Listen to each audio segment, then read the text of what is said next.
Hi, how you been? Thank you for joining me. I just wanted to jump on quickly today to share about change. Why it's important for us to change the way we think, change the way we act, change our consciousness, change our identification with the mind, and how we change the world. This came to me whilst watching a YouTube video earlier today around African philosophy called Ubuntu, and it's about how the interconnected is life, how I'm connected with you, you're connected with me, we're all connected with the whole. There's no beginning and no end. We're all one, and it really hit home to me. And I think there's two reasons why we kind of question how our change can affect the world. The first one is I'm too small. What does it matter what I do? I'm just kind of like a really small fish in a massive pond of the world. But it was explained to me like this: have you ever tried to go to sleep with a mosquito in the room? You can hear it buzzing in your ear without flapping around and trying to catch it, trying to squash it, trying to get it out of the room. And it's true, the mosquito knows, well, it doesn't know, it's too small. Yet look at the impact it's having on something much larger than itself. And the second is that we don't believe that we are part of the problem.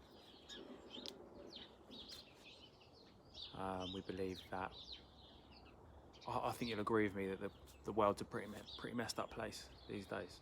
There's a lot of war, there's famine, greed, anger, suffering. And we'll all agree that. I think if someone says to you, what did you do? How are you causing that? You'd be like, I'm not. I'm kind. I'm generous.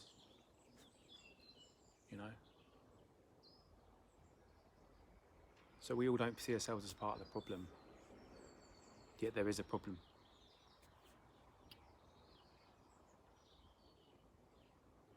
And all of these things are caused by identification and justification with the mind and the ego, past conditioning. I'm not saying it's your fault. I'm not saying it's anyone's fault.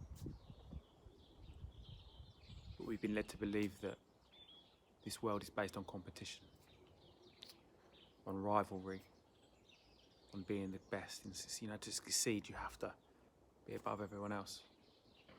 To succeed, you have to almost take from others.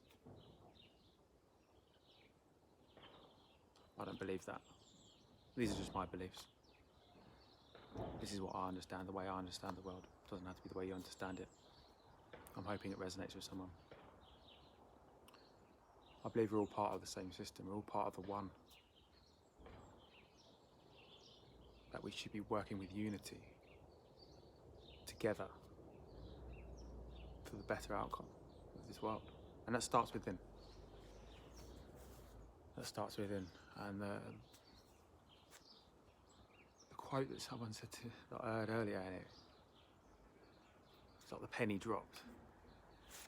And it was never a raindrop that thought it was responsible for the flood.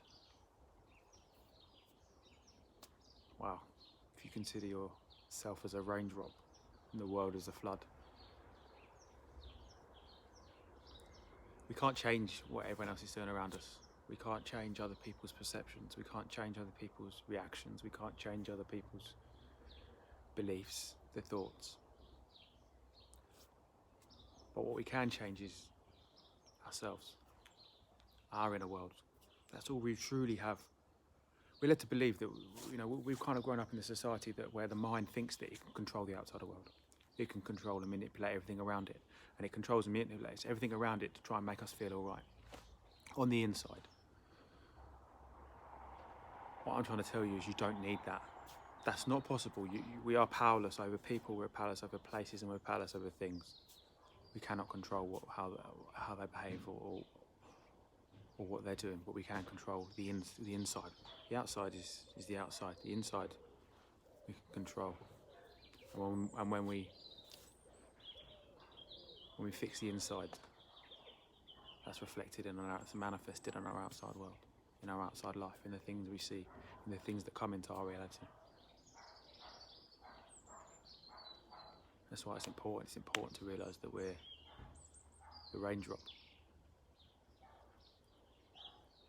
And by doing these small things every day, being conscious of the way we think, the energy we give out, being conscious of the way we act, again, the energy we give out, being conscious of everything on the inside, the way we're thinking, the way we're feeling, relaxing, let that energy flow. If everyone did that, there would be no work, there would be no greed, there would be no famine, there would be no competition. We'd all just be working as one. That's how I see the world today.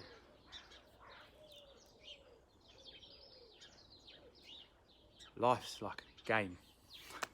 Might not seem like it at times when we get wrapped up in judging it. But it is like a big experiment of the universe experiencing itself for every single one of us. We're all individual souls, but we're all connected to the one.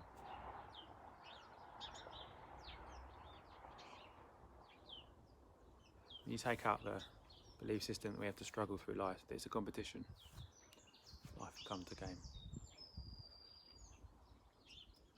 And the world becomes your playground. Those things that you judge as good or bad, those situations that you judge as good or bad, just become experiences. They just become learning. We learn from them so we can grow from them. We don't just sit there and moan about them. If anyone needs any help with any of this stuff, drop me a message. Drop me a message on Facebook, Instagram. If anyone's interested in learning about how we can change these perceptions, how we can find peace from the garbage that our mind is talking about, how we can be present, how we can learn how to be. Because when we be, we're peaceful, we're happy, we love, and we're connected. So drop me a message if you're interested. If you like this video, please subscribe, please like, please share it. That's my message for today. I really hope it resonates with someone. And thank you for joining me.